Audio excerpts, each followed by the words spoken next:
The secrecy and unpredictability surrounding an affair can make the reward feel even more compelling.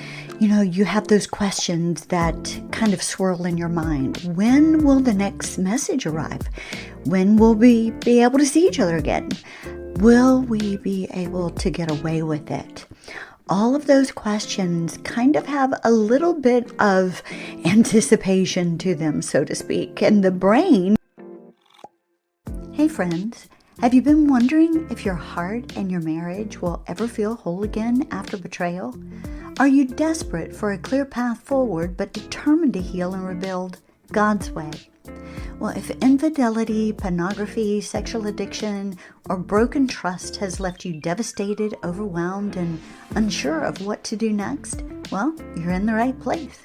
Welcome to Marriage Redesigned with Lisa, formerly the Beauty Beyond Betrayal podcast. And I'm Lisa, your host, a betrayal trauma and infidelity recovery specialist who went from feeling crushed and humiliated by my own husband's affair to experiencing the kind of healing and marriage restoration only God could write. Now, I help Christian couples find their way out of the pain, rebuild trust, and heal their hearts and marriages God's way. So, grab your favorite latte, maybe a glass of wine, sit down on the couch together, and take a deep breath. Right now, we're going to focus on you, on your healing, and the hope that still lies ahead. Are you ready? Then let's do this. Have you ever wondered how someone can risk their marriage, violate their own values, and hurt the person they claim to love, all while convincing themselves that what they are doing somehow makes sense? I mean, really? What actually happens inside the brain during an affair? Does the brain actually change? Why can the affair feel so powerful, intoxicating, and nearly impossible to walk away from? And why does the unfaithful sometimes seem unable or even unwilling to recognize the devastation they are causing? Well, today, friends, we're going to look at the neuroscience behind affairs. We're going to look at the dopamine, the novelty, limerence, cognitive dissonance, and compartmentalization. But I want to establish something before we begin. Neuroscience may help us understand what is happening, but it does not remove personal responsibility. I am going to repeat that one because some of you need to hear this. Neuroscience may help us understand what is happening, but it does not remove personal responsibility. Brain chemistry can influence behavior. Of course it can. But it does not force someone to betray their covenant. So welcome to Marriage Redesign with Lisa, formerly the Beauty Beyond Betrayal podcast. We are going to dive in deep today behind what actually transpires in your brain when an affair is actually taking place. So I want to dive deep with you today. Get your pen and paper, listen to this with your spouse. It's going to really help you understand some things. But again, understand it does not mean removing personal responsibility. So let's dive in. Your brain becomes captivated by novelty. This is really something we need to understand. You see, an affair often begins long before anything physical happens. I've said it time and time again on this show. An affair doesn't happen simply when sex takes place, when you enter into a bedroom or a hotel room. No. It happens long before. It starts within your brain. It can actually begin with just a conversation, a private message, maybe an emotional attention. There's some flirtation that has taken place, or the feeling of being admired by someone new. That can be a starting point, right? You see, that novelty can activate your brain's reward center and motivation system.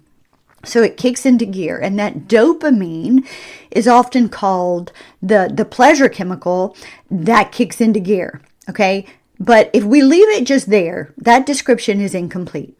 Dopamine is strongly involved in motivation, anticipation, learning, and the pursuit of a reward. Now, there's been some research done on this, and the research on intense romantic attraction has found activity in dopamine-rich areas of the brain, including the ventral tegmental area and the occiput nucleus. All right, I know that's scientific. Hold tight with me. These regions within your brain are associated with reward, focus, motivation, and wanting. Now, this is a research that was conducted by Fisher, Aaron, and Brown. So the secrecy and unpredictability surrounding an affair can actually make the reward feel even more compelling. So you have these things that start swirling in your mind, like when will the next message arrive? When will we see each other again? Will we be able to get away with it? You see, your brain can become increasingly focused on pursuing the next interaction.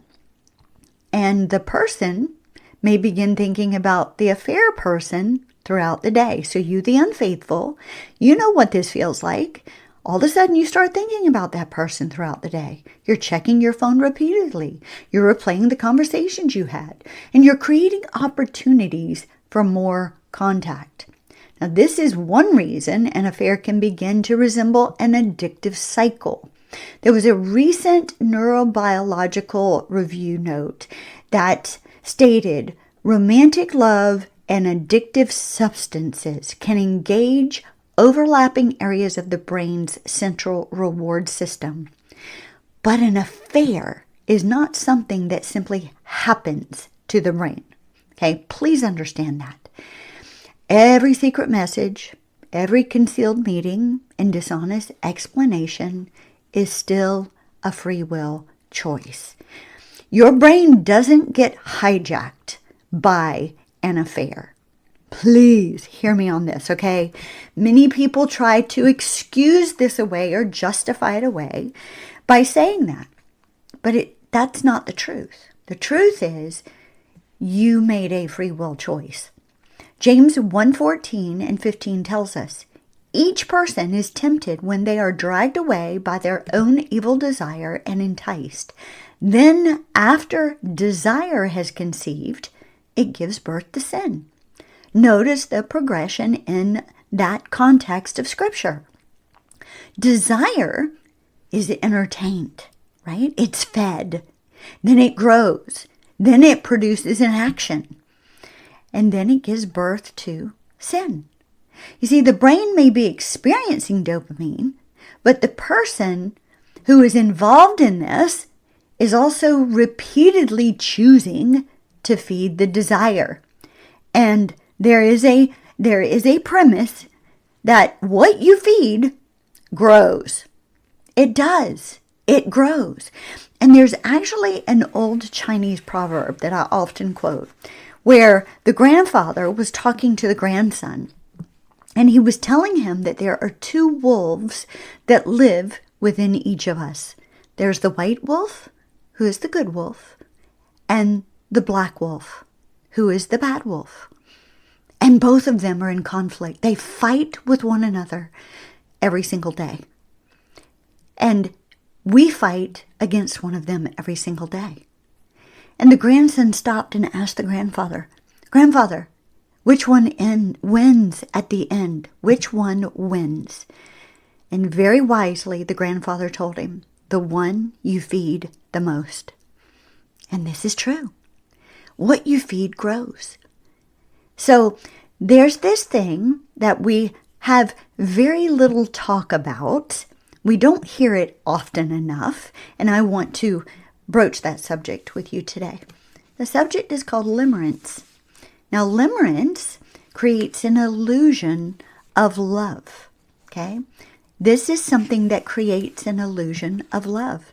And limerence actually is an obsession, and it actually can tear couples completely apart. You see, as the reward cycle strengthens, you, the unfaithful, may enter into what is commonly called limerence. Limerence is an intense state of romantic infatuation that's marked by intrusive thoughts, cravings, idealization, and a deep longing for the other person's attention or approval. It is often obsessive. You become obsessed with the limerent object, which is the person you are seeking approval or attention from. Now, the affair person can begin to appear extraordinary. Not necessarily because they truly are extraordinary, no, but because the relationship exists inside a carefully constructed fantasy. It's an escape. It's not the real world. So the affair relationship usually does not include things like overdue bills, sick children, household responsibilities, arguments, parental disagreements, or even the ordinary stresses of covenant life. The fantasy world doesn't include those things. So the affair partner is experienced in selected moments. You know what I mean by that? The moments that are stolen. The moments that you look to secretly get away with. And your spouse is actually experienced in your real life. Now that is not a fair comparison. Not at all. You as the unfaithful, now you may be saying, this person understands me in a way my spouse never has. But what you're actually meaning is this person is interacting with a version of me that I've chosen to reveal. You see, the version of you in that affair is not the real you. It's the escaped you, the one who is not dealing with the everyday realities of life, who has chosen to escape some things that you don't know how to cope with in a healthy manner. So you venture into that fantasy world and you're not living in reality. And that limerence, that intense state of romantic infatuation, well, it starts to magnify. And that limerence magnifies what feels good, and it minimizes what threatens the fantasy. So your brain assigns enormous value to the affair person, while your established spouse may be unfairly associated with things like responsibility, conflict, and ordinary life. Now this, please hear me, is not mature covenantal love. Stop, pause, hear it again. This is not covenantal mature love. It is idealization sustained by secrecy. That's what limerence is. Proverbs 14:12 warns us, there is a way that appears to be right, but in the end, it leads to death. You see, something can feel intensely right while being morally, spiritually, and relationally destructive. Now, I hope you understand limerence a little bit better, and some of you can finally understand it's not real love that you're feeling, or you were feeling. It was actually something called limerence. Now let's look at cognitive dissonance, okay? Because this is the thing that actually distorts the story. You, the unfaithful, you now face an internal conflict. I am a good person. I love my spouse. I value my family. I am also deceiving them and having an affair. You see, those beliefs cannot coexist comfortably. The psychological tension created by contradictory beliefs and behavior is called cognitive dissonance. Instead of ending the affair and confessing the truth and confronting what you have become, you may change your story to reduce that discomfort. You may be telling yourself things like, well, my spouse has neglected me. My marriage was already over. I deserve to be happy. Well, this is only emotional.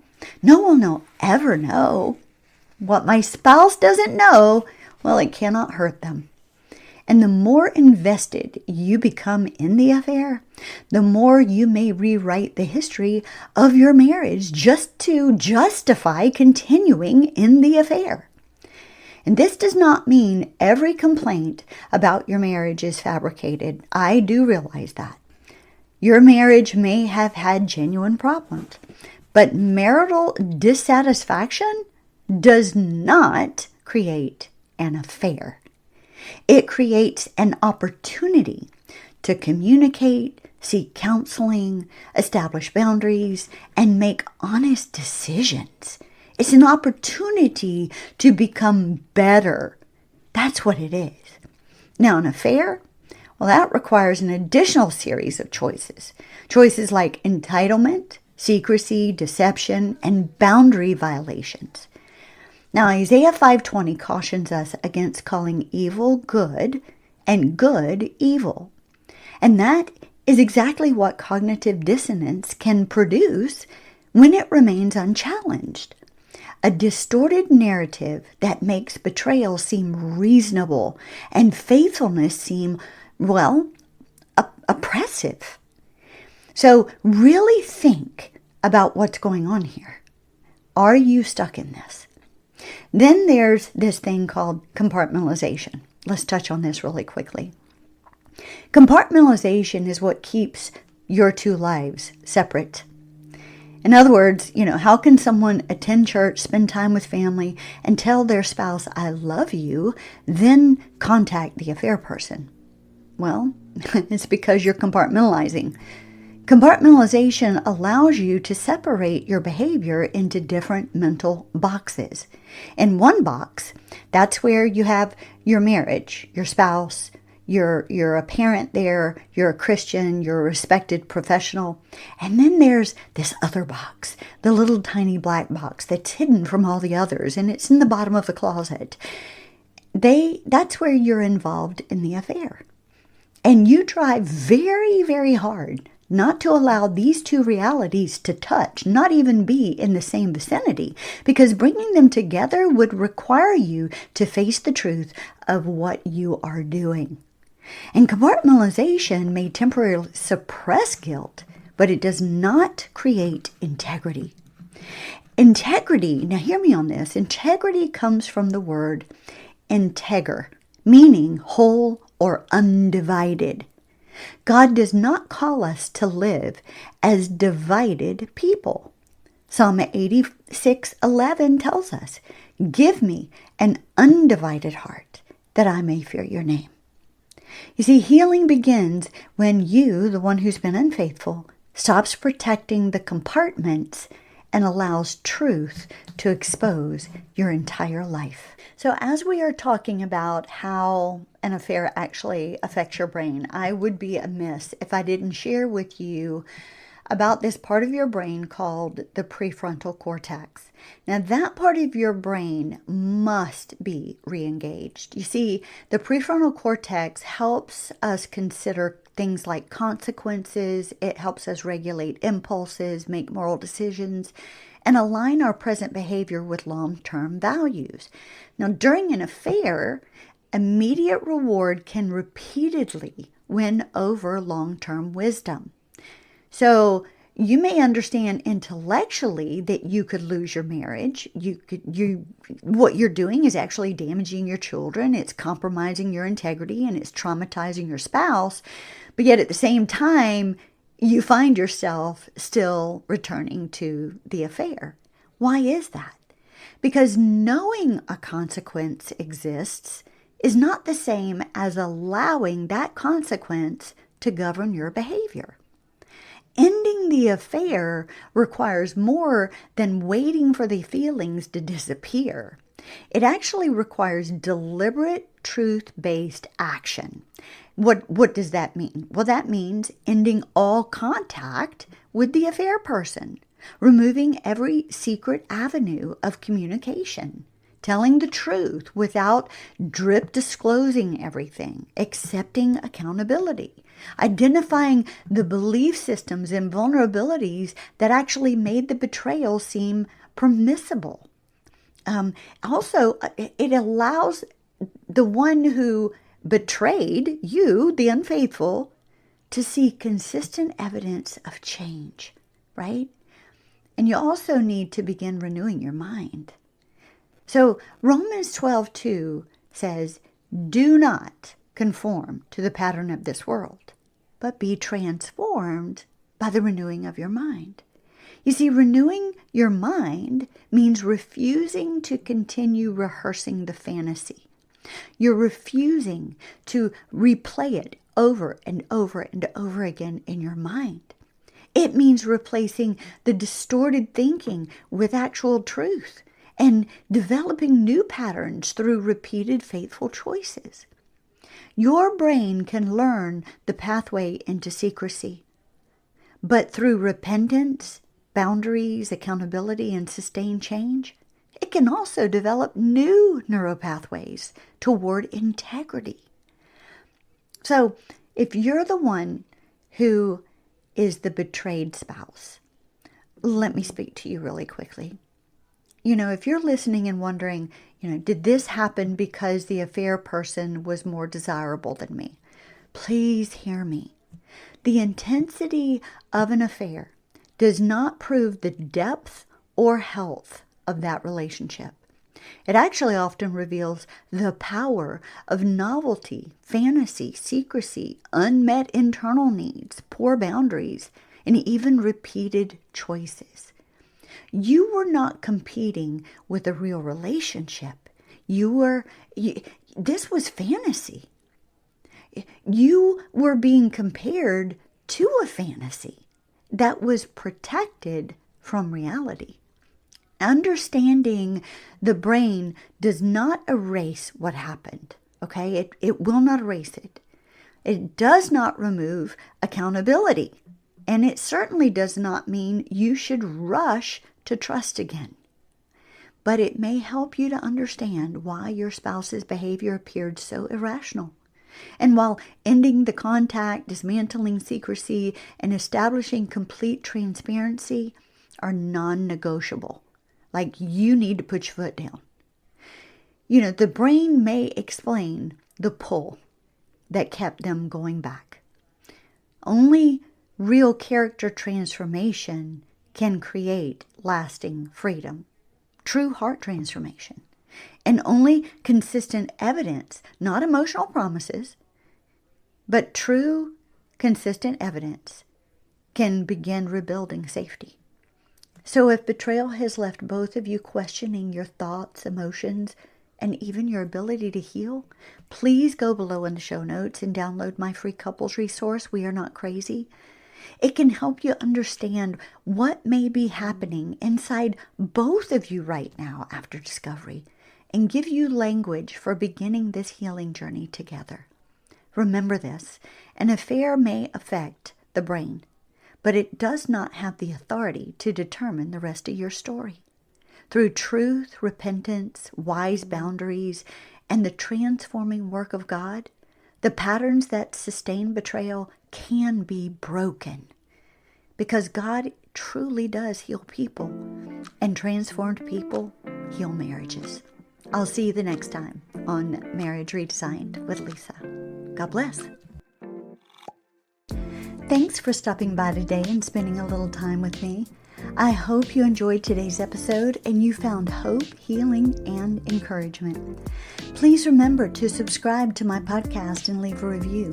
This is how we get the message of God's restoration out to all Christian couples who are in need of a miracle after betrayal. And if you're ready to move out of that devastation and take the next step in your healing journey, well then reach out to us today through our website, marriageredesigned.com. Until next time, love God, live your life passionately, and always choose joy in the midst of any circumstance that you may face. Cheers to you.